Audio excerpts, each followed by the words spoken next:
May mga bagay ka bang gustong balikan para itama?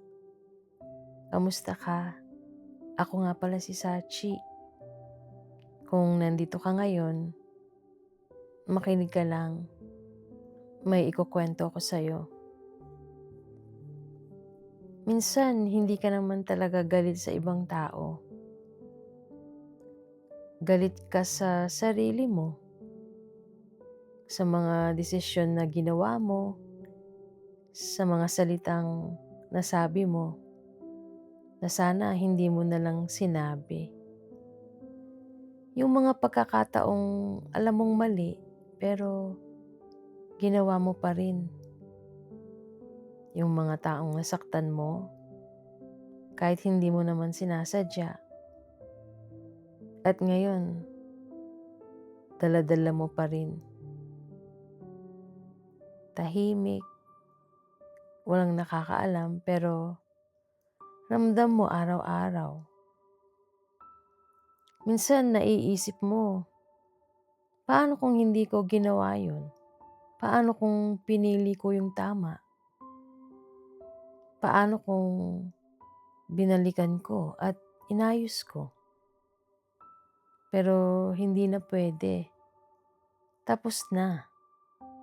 Nangyari na.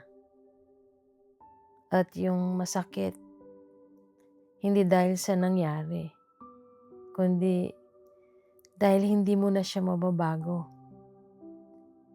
Kaya minsan, ang ginagawa mo na lang, kinakain mo lahat, sinisisi mo sa sarili mo, pinaparusahan mo ang sarili mo. Pero alam mo, hindi ka dapat manatili doon. Oo, nagkamali ka. Oo, may mga bagay kang sana iba ang ginawa. Pero hindi ibig sabihin nun, doon ka na lang habang buhay.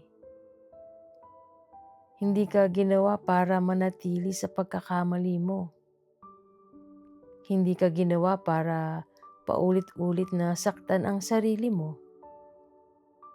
Minsan, kailangan mo ring patawarin ang sarili mo.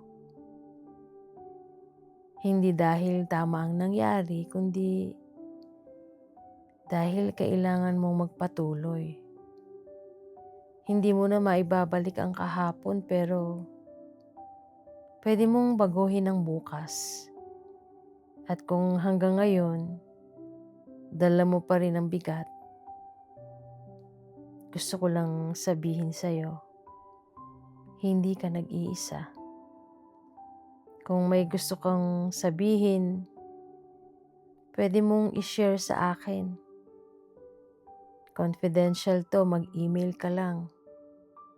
At para sa ating dalawa lang.